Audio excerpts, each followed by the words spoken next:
नमस्कार। जब हम भारतीय संविधान की बात करते हैं तो ये सिर्फ नियमों की एक किताब नहीं है। ये है सामाजिक न्याय और समानता की एक बहुत मजबूत नींव। और इसी नींव का एक बेहद जरूरी पत्थर है अनुच्छेद 17। ये वो आर्टिकल है जो अस्पृश्यता यानी छुआछूत को जड़ से खत्म करने की बात करता है। तो चलिए आज इसी को अच्छे से समझते हैं। तो चलिए सबसे पहले सीधे संविधान के ही शब्द देखते हैं। जरा इन शब्दों की ताकत देखिए, कितनी साफ और सीधी बात है। कोई अगर मगर नहीं, कोई लाग लपेट नहीं, बस एक सीधी सी घोषणा कि ये प्रथा अब खत्म होती है और अगर कोई इसे मानेगा तो वो कानूनन एक अपराधी होगा, उसे सजा मिलेगी। इससे हमारे संविधान बनाने वालों की जो सोच थी वो एकदम साफ झलकती है। ठीक है, तो आज हम इस पूरे टॉपिक को कैसे समझेंगे? देखिए, पहले तो ये जानेंगे कि ये अस्पृश्यता, ये सामाजिक कलंक आखिर है क्या। फिर देखेंगे कि हमारे संविधान ने इसका क्या तोड़ निकाला। उसके बाद हम कानून के सफर पर नजर डालेंगे कि वो कैसे बदला और मजबूत हुआ। फिर समझेंगे कि अदालतों ने, मतलब जुडिशियरी ने, इसे कैसे इंटरप्रेट किया। और आखिर में सबसे जरूरी सवाल कि ये आज भी हमारे लिए इतना जरूरी क्यों है। तो चलिए शुरू करते हैं पहले पॉइंट से। जब संविधान में अस्पृश्यता या अनटचेबिलिटी शब्द लिखा है तो इसका असल में मतलब क्या है ये? और यहीं पर एक बहुत ही दिलचस्प बात है। इतना बड़ा, इतना जरूरी शब्द, लेकिन हमारे संविधान में इसे कहीं भी डिफाइन ही नहीं किया गया है ना अजीब? तो फिर सवाल उठता है कि इसका सही मतलब हम कहां से निकालेंगे? तो इसका जवाब हमें मिलता है अदालतों से, हमारे कोर्ट्स से। कोर्ट्स में बिल्कुल साफ कर दिया कि अस्पृश्यता का मतलब सिर्फ फिजिकल टच, मतलब किसी को छूना या ना छूने से नहीं है। नहीं, इसका असली मतलब उस ऐतिहासिक, उस सदियों पुरानी सामाजिक प्रैक्टिस से है जिसमें जाति के नाम पर समाज के कुछ हिस्सों का बहिष्कार किया जाता था, उनके साथ भेदभाव होता था। अगर इसे और आसान भाषा में समझना है तो कुछ उदाहरण लेते हैं।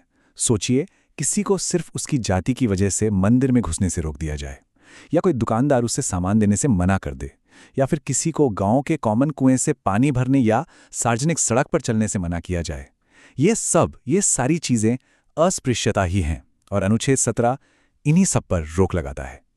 तो ठीक है, प्रॉब्लम तो समझ आ गई।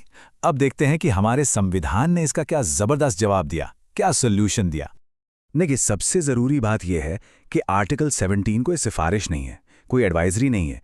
ये सीधे सीधे अस्पृश्यता को एक अपराध, एक क्राइम घोषित करता है।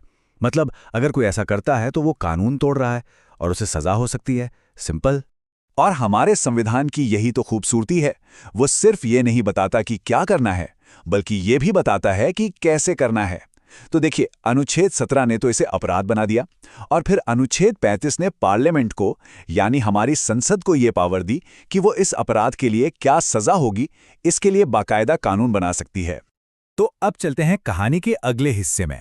देखते हैं कि हमारी संसद ने इस पावर का इस्तेमाल कैसे किया और वक्त के साथ ये कानून कैसे और मजबूत होता चला गया। तो ये पूरा सफर कुछ ऐसा रहा। देखिए, सबसे पहले 1955 में एक कानून आया, द अनटचेबिलिटी ऑफेंसेस एक्ट। फिर करीब 21 साल बाद 1976 में इसे और ज्यादा पावरफुल बनाया गया। इसका दायरा बढ़ाया गया और इसका नाम भी बदलकर protection of civil rights act कर दिया गया। लेकिन बात यहीं नहीं रुकी।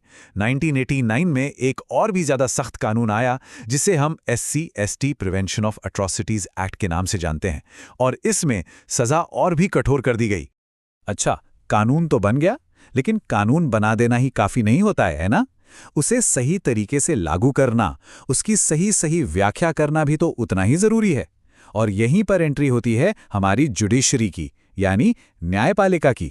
जैसे मैसूर हाईकोर्ट का एक फैसला था जिसने ये बात साफ की कि अनुच्छेद 17 हर तरह के सोशल बॉयकॉट के लिए नहीं है।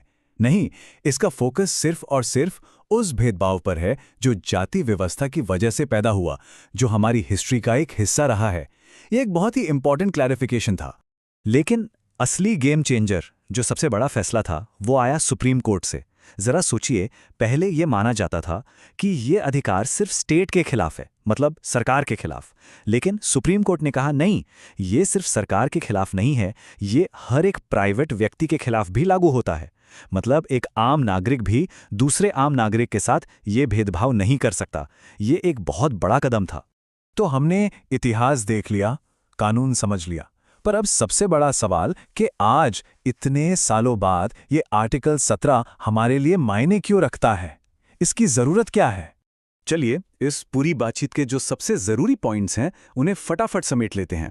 पहली बात, ये एक एब्सोल्यूट राइट है, मतलब इसमें कोई लेकिन अगर मगर नहीं है। ये बैन है तो मतलब बैन है। दूसरी बात, ये सिर्फ छूने या न छूने की बात नहीं है। ये जाति के आधार पर होने वाले हर तरह के सामाजिक भेदभाव को ख़त्म करने के बारे में है।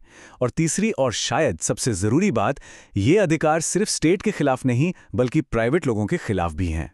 तो आखिर में बस एक सवाल, कानून ने तो अपना काम कर दिया, एक मजबूत फ्रेमवर्क हमारे सामने रख दिया है, पर क्या सिर्फ कानून बना देना काफ़ी है या असली काम अब समाज का है? ये सवाल हम सबके सोचने के लिए है कि इस कानूनी लड़ाई को एक सामाजिक हकीकत में बदलने के लिए हम सब क्या कर सकते हैं।